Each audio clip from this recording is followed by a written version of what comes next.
This was in 1965 on Good Friday. We had some copies of the newspaper clippings, but anyway, a nice clear day. Got out of my car and had my hard hat on. I was a pipe fitter, Coastal States Oil Refinery. I think it might have changed its name now, but I walked out there, and then we were doing a turnaround there on Good Friday, and if you work on the holiday, triple pay, you know. So that was the reason I was looking forward to the money I was going to be making. And suddenly, just out of nowhere, the Lord reminded me, you haven't really obeyed me. You're supposed to be a missionary. I didn't really understand at that point how to trust God and just go. I thought you had to have things, you had to get set up, you know, and anyway, I felt sorry, and I dropped to my knees right there in the refinery. I dropped to my knees and I just started saying, Lord, I'm going, and I will go, you know. And so I felt like I was in the woodshed a little bit there, and so the foreman, he said, jump on that headache ball, and that's what pipe fitters do. You wrap your legs around that headache ball that comes down from the crane and lift you up to a tower, and they drop you off. It's kind of like your elevator. And I said, no, I'm not going up there today. He said, why? I said, because right now I'm afraid of heights.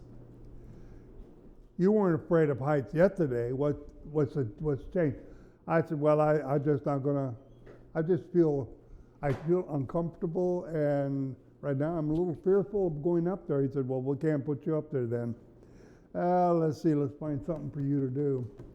And these three guys are just laughing at me. He says, look at this guy. He's praying on the ground in the altar. Come on, you know. And then these three guys just were tormentors. And he said, well, Larry, there's a piece of pipe here. A crane had picked it up. Can you get a hold of that end of that pipe and guide it so that it won't hit anything? Does that feel safe? I said, yes, I can do that. So these three guys again. Well, that's a joke. He's out here getting triple paid to guide a piece of pipe. And the foreman said, no, wait a minute. I'm the one that told him to do that. You think my orders are stupid or something? Let me tell you what you three guys are going to do. You're going to walk with Larry and make sure he carries the pipe right, you know. And then the foreman, he said, and I'm going to watch you three guys to make sure you're watching him. This whole thing, and well, the crane operator, he's laughing. I mean, he's seeing this, and he's driving, but he's not watching where he was going. And that boom hit the grid line. All right, now, see, I don't know what happened because I was the only thing on the ground from that grid line. The crane, he's on rubber wheels. The cable holding the pipe, and I'm holding the pipe. The cable was holding the pipe, but I'm holding the pipe. So I'm the ground. So I took 69,000 volts of electricity. It blew the steel out of my steel-toe shoes. But instantly, see, I didn't know none of this till later, because 69,000 volts, you don't stay in your body, okay? next thing I am feeling wet and cold, and I'm rubbing my face. I said, what kind of fog is this? Where did this come from, all this fog? You know, it was a blue sky when I got out of the car. Fog can't just happen all of a sudden. You know it's coming or something. And I'm feeling on my arms with this body, and I didn't realize I was in the first heaven. But I didn't know that. I just couldn't figure out with my mind what that fog was doing there at that time. So eventually the fog started lifting up like a ball. And I said, fog don't do that. And I was underneath it looking up like this, like at the ceiling.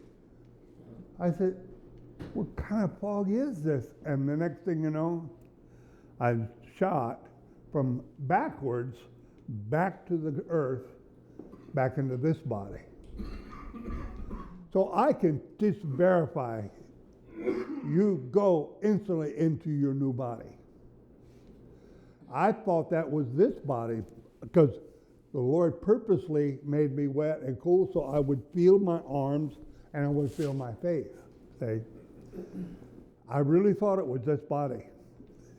Although, you know, not a different body at all.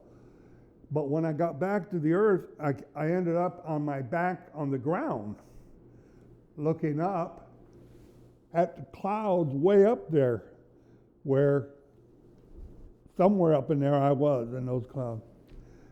And I'm smiling. I'm still looking up because I knew I was headed up. And I thought I was headed in the right direction, you know. But the next thing I noticed, there was an ambulance there.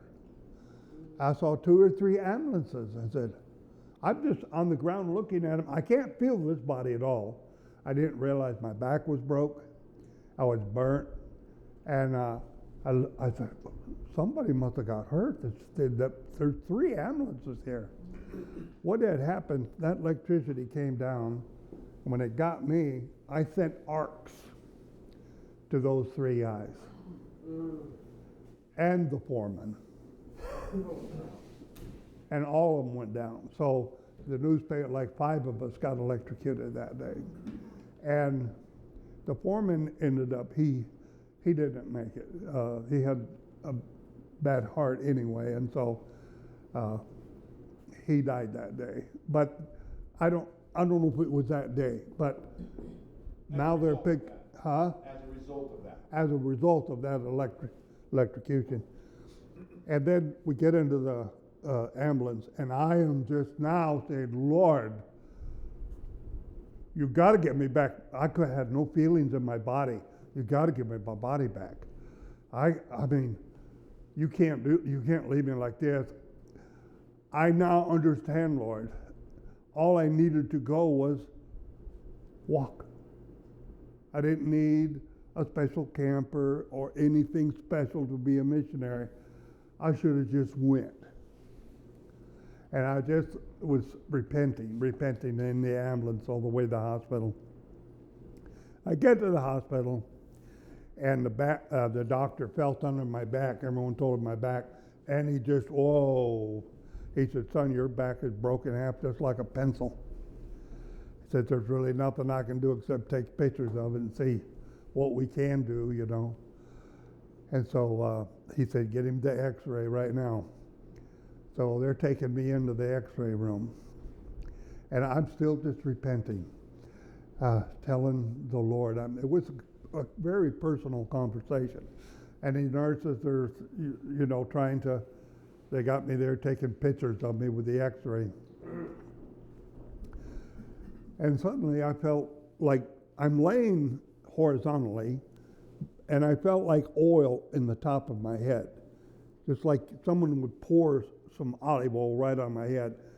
It felt warm. It was a very, very warmer than my body, because I could feel it start running down like I was vertical, but I was horizontal. And it went down over my face, and then when it got to my shoulders, it spread out to my arms, And it went through my arms and my hands and my fingers, and I could move my arms. And it kept on going down and went right out my leg, right out my feet. Well, I sit up. And the nurse says, "You can't sit up. We're taking x-rays of your back. You get down there." I said, "Jesus has just healed me. And I want news, and I want radio, and I want the people to know that Jesus healed me just now." Mm-hmm. And they just, "No, you're not."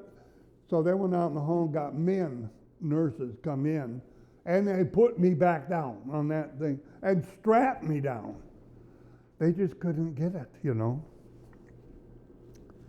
Anyway, they took their pictures. They released me, and I got up. And then there's a whole bunch of people wanting to talk with me. Guess who they are? Lawyers. Oh, there was a bunch of lawyers. And boy, they thought we were going to sue Coastal States all refinery and all this. All they had big plans. And I found out that the other men, the 3 guys, were in the hospital there with me. So I went to their rooms. And the one guy, he lost most of his leg, his groin, he'd lost from a bolt that went through him.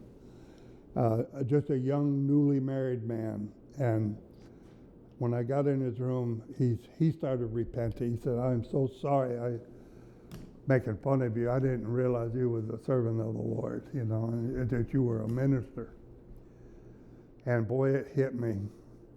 I said, "No, you got it backwards. I am sorry. I am so sorry that I was out of the will of God. I did not know it would affect the people around me. And I'm telling you what, if I ever had a close feeling with Jonah, it was it. That ship was going to sink and these men were going to perish because he was out of the will of God. And we must understand that if God puts on our heart to do something in our minds, be obedient. It could affect everybody around you, the people you love. So I learned, the Lord really taught me that lesson well.